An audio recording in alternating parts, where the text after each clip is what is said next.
Ciao ragazzi e ciao ragazze e bentornati nuovamente nel mio canale YouTube e se sei nuovo benvenuto e allora iscriviti al canale, clicca sulla campanella per rimanere sempre aggiornato su nuovi video che verranno caricati nel canale, lasciami un bel pollice alzato, un bel commentino qua sotto, anche semplicemente un cuoricino per farmi sapere che sei passato o sei passata. Mi raccomando, mi servono anche tanti hype. Nel momento in cui tu metti like, quindi un pollice alzato, ti indica lo stesso YouTube di lasciarmi un hype. Non ti costa niente, ne hai 3 a settimana da dedicare per me, per il mio canale.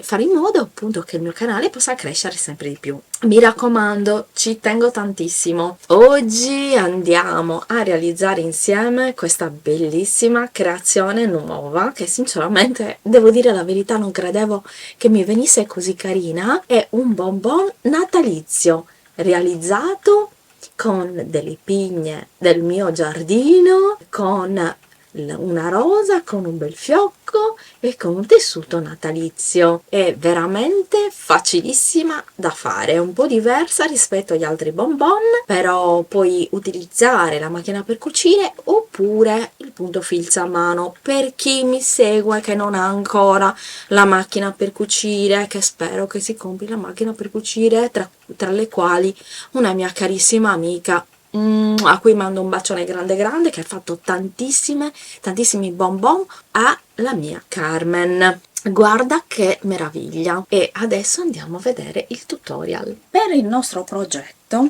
abbiamo bisogno di tessuto. Io ho scelto questo, che è un tessuto natalizio che ho da diversi anni ma non ho mai utilizzato ed è veramente molto bello, sui toni del verde e del dorato. Un nastro verde che è in tinta, ho già fatto un fiocchetto di prova per vedere come viene, delle pigne del mio giardino, del giardino del mio palazzo, che ho lavato e ho messo poi al sole, quindi sono lavate, pulite, tutto, non hanno terra, non hanno niente, sono a costo zero, ce le dà la natura. Possiamo decorare come vogliamo. Per la decorazione delle pigne puoi utilizzare degli smalti. Questi sono smalti miei vecchi per dipingere le pigne, quindi utilizzeremo dei semplici smalti per le unghie che puoi trovare anche nei negozi e pagandoli poco. Poi utilizzo delle rose, queste qui, che erano di un mazzolino di rose che non mi piaceva più, dei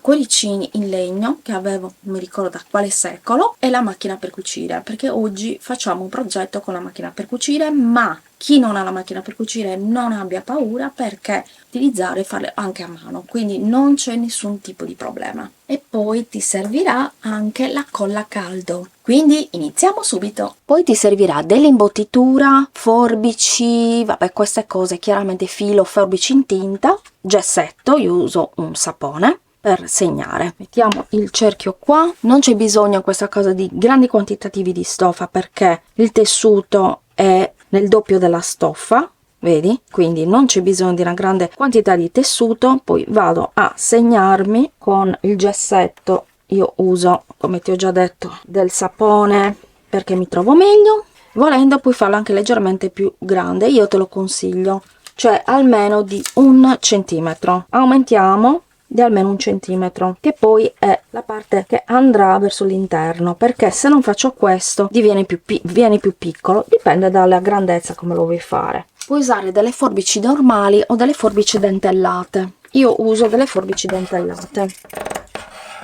perché questo è un cotone, quindi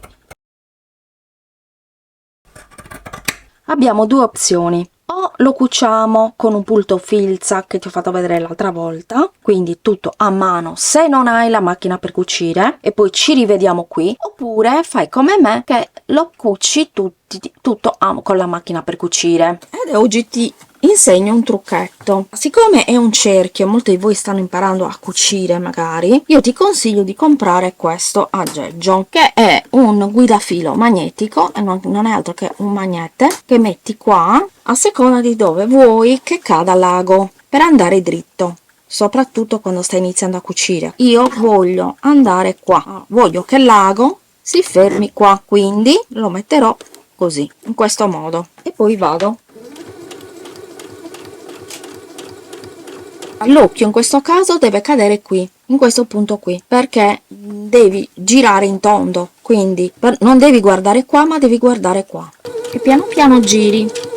Dopo aver cucito tutto sia a mano che a macchina, bisogna prendere una parte del centro. Allora, vediamo qual è il centro. Si può anche fare semplicemente così con le mani, perché essendo cotone poi vedi se reputi giusto utilizzare, diciamo, ferro da stiro, e il centro è qui, anche così andiamo. Con le forbici vai a fare un tagliettino, cercando di non farlo dall'altra parte, lo devi fare solo e unicamente da una parte. Prendi così e fai il tagliettino, fai un altro tagliettino. Si è formato proprio un buchino qua. Poi altra cosa che devi fare in tutta la circonferenza è fare dei taglietti in tutta la circonferenza con le tue forbici, cercando di non intaccare la cucitura che ho appena fatto, perché sennò è veramente problematica, perché devi rifare nuovamente la cucitura.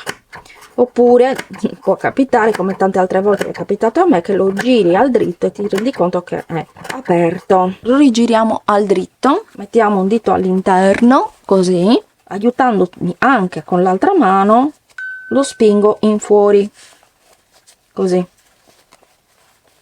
Quindi devo rivoltare il tutto al dritto, piano piano, senza fretta. E adesso, con l'ausilio di un bastoncino come questo, cerca di tirare fuori col bastoncino, vedi, la cucitura interna, e poi passa la mano. Se hai la mano calda come la mia, non ci sarà bisogno di utilizzare un ferro da stiro.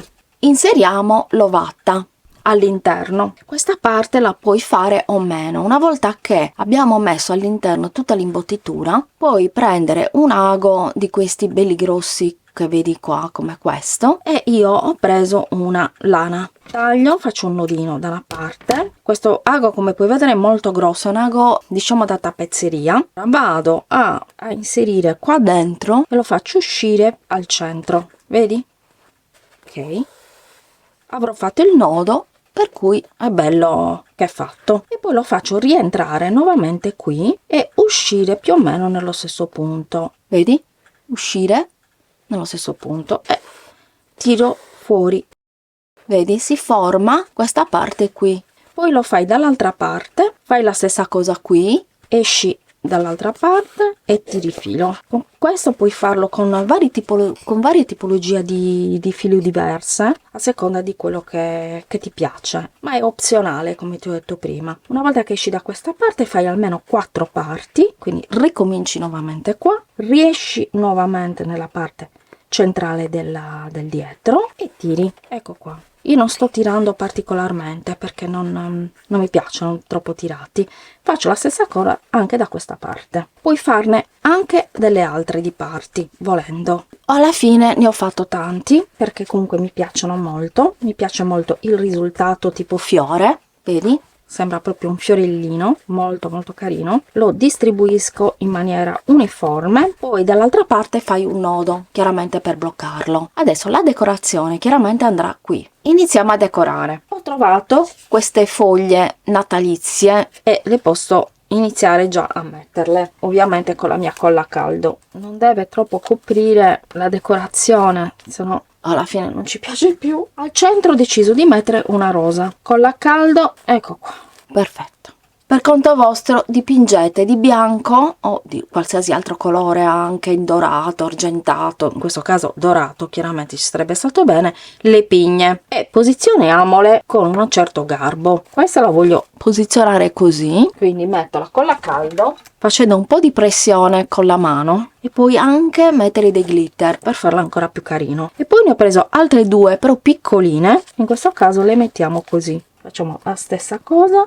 Possiamo aggiungere anche dei pizzetti, la base poi alla fine è questa. Al posto del fiore puoi mettere un pignone gigante e farlo solo con le pigne. Il mio è un esempio. Già carina. Il dritto è questo ovviamente. Poi il fiocco lo mettiamo qua davanti. Quindi colla a caldo qui, bombatura. L'ho rifinito con le forbici dentellate. Ci voglio attaccare il cuoricino, un cuoricino, guarda che carino, lo possiamo anche dipingere di bianco volendo, colla a caldo e lo attacchiamo al centro, premiamo un po' per un po' di tempo, quindi lo possiamo lasciare o così, quindi un po' rustico, volendo poi mettere altri fiocchi, altri nastri. Io lo voglio lasciare semplice così. Alla fine ho deciso di dipingerlo di bianco e la composizione è terminata. Mi raccomando, se ti è piaciuto il video metti un bel pollice alzato, un commentino qua sotto, anche semplicemente un bel cuoricino per farmi sapere che sei passato, sei passata, un bel like per far crescere il mio canale sempre di più, che poi è il nostro canale. Fammi sapere se ti è piaciuto e noi ci vediamo al prossimo video. Ciao!